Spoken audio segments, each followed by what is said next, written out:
We're going to try to keep to the very, very tight schedule here. Welcome, first of all, to Liyue Harbor.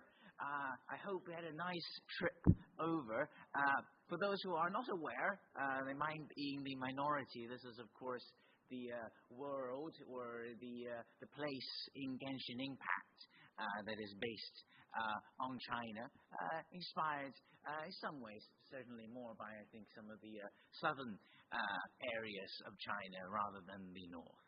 I will just very briefly share a little bit about why we've decided to do this conference. I'll start a little bit with my personal experience with Genshin Impact. I remember quite fondly that I did download the game the day it was released, but I actually didn't play it the day it was released. I played it the day after because I didn't care very much. I was just like, oh yeah, okay, at some point I should try it for research purposes, of course. Research purposes, he claims. And I remember the first time that I played it, of course, I had to go and do this thing where I had a very low level Ember, but I had to go and defeat this rune guard that was level 20, but it was okay. If you knew how to do the headshots on these things, I think it took maybe 10, 15 minutes, but I did it, and I thought, you know what, that might be the end of my Genshin Impact journey. But I actually played longer after that. I still remember this Zhongli Ganyu team. There was this quite early patch for those who are familiar with how the game developed. I continued playing when Fountain was released, and I think this is probably why I insert the free-to-play, by the way, meme. But that was about it. I stopped playing after Fountain. But that's me. But what I found interesting over the last couple of years is whenever I went to game studies conferences or just reading the papers that have been published, I saw a lot of stuff, that related to Genshin Impact. But this has always happened at disparate conferences. So there's a conference in the Netherlands where I saw Zero present on his research. Ben presented on his at Digra last year, for example. And I thought it would be a very good idea if we could bring together all the research that we know has been done in relation to this specific game, and also a little bit beyond just this specific game, and to have one event that's just dedicated to this. So that's it for the very brief intro to the conference. I'll say a few more words afterwards, but let me first introduce Professor Espen Aarseth, the Dean of the School of Creative Media, to give a few words of introduction. Thank you, Espen. Thank you, Leon. Thank you, Leon. Yes, welcome everybody to this conference.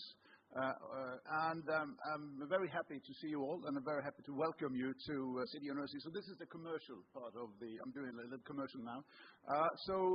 For those of you not familiar with City University of Hong Kong, it's a leading university in many areas in Hong Kong and elsewhere in the world. We have very interesting innovations like the paint that cools buildings, so very, very white paint that actually cools buildings down.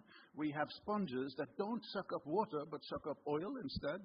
I guess closer to home we have the School of Creative Media, and you might ask, what is creative media? And I'm the first to tell you I have no idea, but we'll find out hopefully at some point in the future.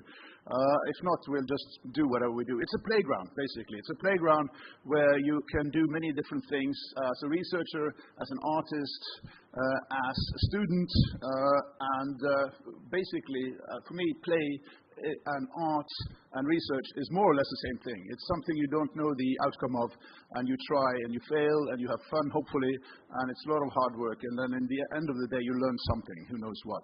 I'm not an expert on these gacha games at all. I don't even play them. But I might be the world's leading expert on claw machines. Because how do you know that you're an expert on a game? Well, you play them. and you win, right? So only 2 days ago, we were at this restaurant where when you pay the bill, you also get these chips that you put into a claw machine, and we got something like 8 of them, I think. I played 7 of those chips, and I got 3 winners out of 7. So that's like a 40% win rate for a gambling game, which is pretty good, right?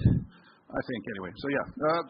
If anybody wants to share some sake at some point at a certain restaurant in Hong Kong, you're welcome to join me there. So without further ado, I'd like to say, have a nice conference. There's no keynotes, right?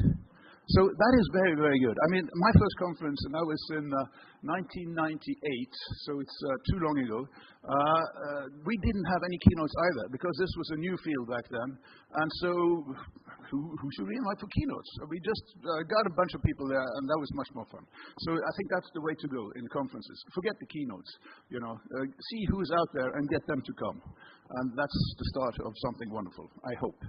So enjoy the conference. Enjoy CityU. Enjoy Hong Kong. Thank you very much. Have fun.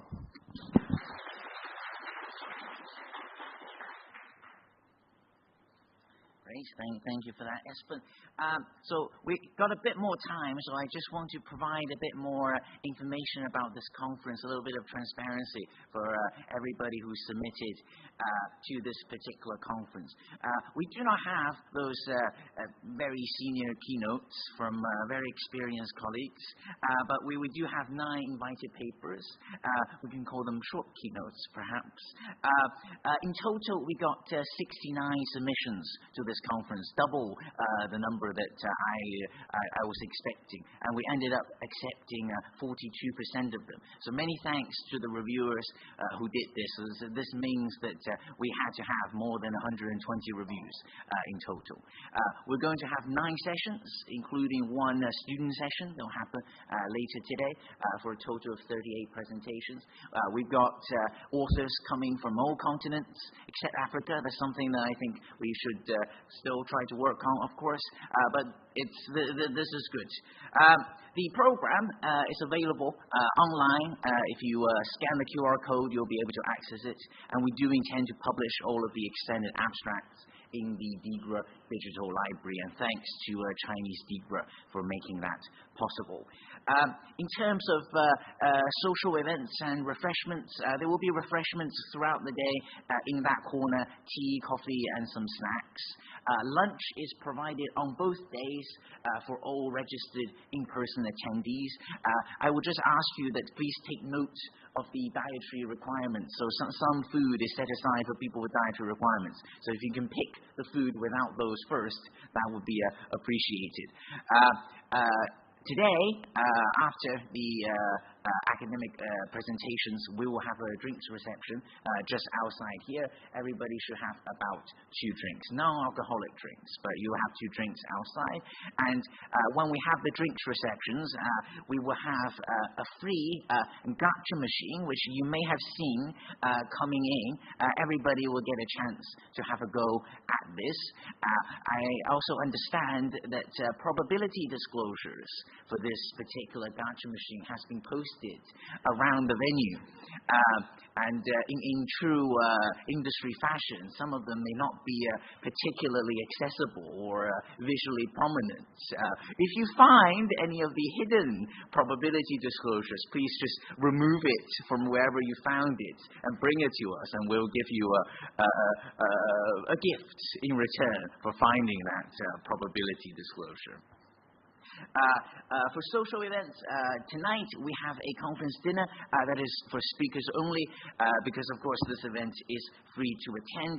But for other attendees, we do encourage you to use the Discord, which is on the top right-hand corner, and the WeChat group on the bottom right-hand corner to make your own dinner parties. I've shared some recommendations, personal recommendations for restaurants and bars that you are more than welcome to try out.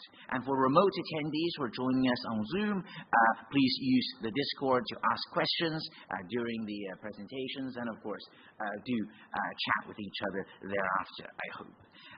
some more practical matters. This is a mini-map of this particular floor.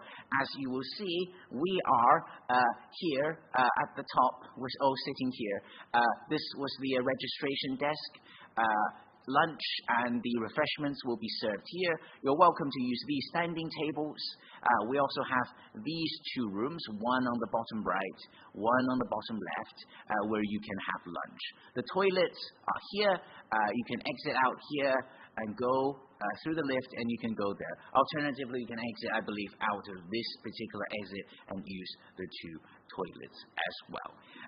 For fire safety, as you can see, you exit from these two doors, and then you follow the exit sign, and this is how you escape.